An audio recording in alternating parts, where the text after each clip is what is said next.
بسم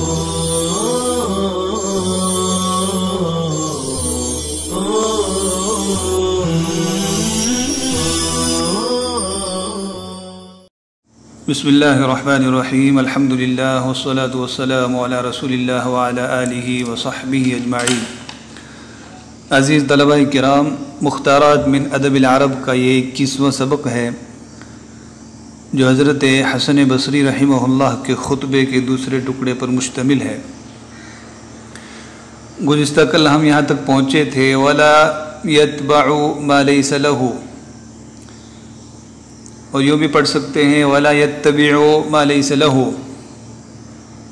جو اس کا حق نہیں ہے یا جو اس کا میدان نہیں ہے اس کے پیچھے نہیں پڑتا۔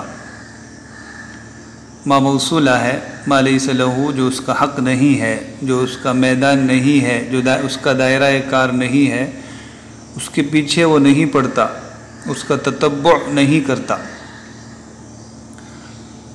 اس کے آگے ارشاد فرما رہے ہیں وَلَا يَجْحَدُ الْحَقَّ الَّذِي عَلَيْهِ، اور اس حق کا جانتے بوجھتے ہوئے انکار نہیں کرتا جو اس پر لازم ہے۔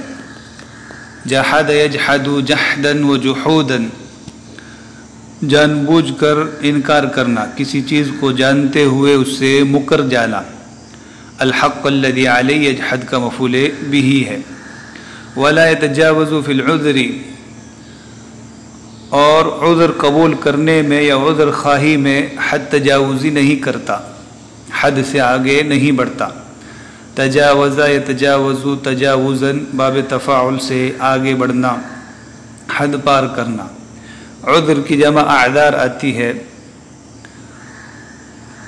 تو عذر قبول کرنے میں یعنی کسی آدمی نے کوئی کام کیا، پھر اس کام کے کرنے کا کوئی سبب اور وجہ بیان کی، اپنی مجبوری پیش کی، تو اس کے عذر کو قبول کر لیتا ہے، اس میں حد تجاوزی نہیں کرتا۔ یا اسی طریقے سے عذر خواہی کی تو عذر خواہی میں وہ بنا کر باتیں گھڑ کر حیلے بہانے بنا کر سامنے پیش نہیں کرتا، بلکہ بات جتنی ہوتی ہے اتنی ہی پیش کرتا ہے۔ تو عذر یعذر عذرا ومعذرتا، کسی کے عذر کو قبول کر لینا۔ ولا یشمت بالفجیعۃ ان حلت بغیرہ، اور دوسرے پر آنے والی مصیبت پر وہ خوش نہیں ہوتا۔ شمیت یشمت شماتا وشماتتا، دوسرے پر آنے والی مصیبت پر خوش ہونا، اپنے دشمن یا اپنے مخالف پر آنے والی کوئی مصیبت یا آفت اسے دیکھ کر خوش ہونا، اس کو شماتت کہا گیا ہے۔ حدیث پاک میں اس سے پناہ مانگی گئی ہے۔ یہ باب سمع یسمع سے ہے، شمیت یشمت شماتن و شماتتن۔ بالفجیعہ، فجیعہ کی جمع فجائع آتی ہے، مصیبت کو کہا جاتا ہے جو آدمی کے لیے تکلیف اور دکھ کا باعث ہو۔ حل یحل حلول، اترنا آنا، تو دوسرے پر مصیبت آ جائے تو مومن اس سے خوش نہیں ہوتا، بلکہ اس کی مصیبت کے دور کرنے کی کوشش کرتا ہے، دعا کرتا ہے اور عافیت پر اللہ کا شکر ادا کرتا ہے۔ ولا یسر بالمعصیۃ اذا نزلت بسواہ، اور دوسرے سے سرزد ہونے والی معصیت سے خوش نہیں ہوتا۔ دوسرے سے اگر کوئی گناہ ہو رہا ہے تو گناہ گار کے گناہ کو دیکھ کر اپنے آپ کو بڑا سمجھتے ہوئے، تکبر کرتے ہوئے خوش نہیں ہوتا کہ وہ اتنے گھٹیا کام میں پڑ گیا، میں تو ایسا نہیں ہوں، بلکہ وہ اس سے عبرت حاصل کرتا ہے اور عافیت پر اللہ کا شکر ادا کرتا ہے۔ نزل ینزل نزول، اترنا، سوا دوسرا۔ المؤمن فی الصلاة خاشع، مزید اخلاق مومن کو بیان کرتے ہوئے ارشاد فرماتے ہیں مومن اپنی نماز میں خشوع کرنے والا ہوتا ہے۔ صلاۃ کی جمع صلوات نماز کو کہا جاتا ہے۔ صاد لام واو یہ اس کے حروف اصلی ہیں۔ خاشع خشع یخشع خشوعا باب فتح سے،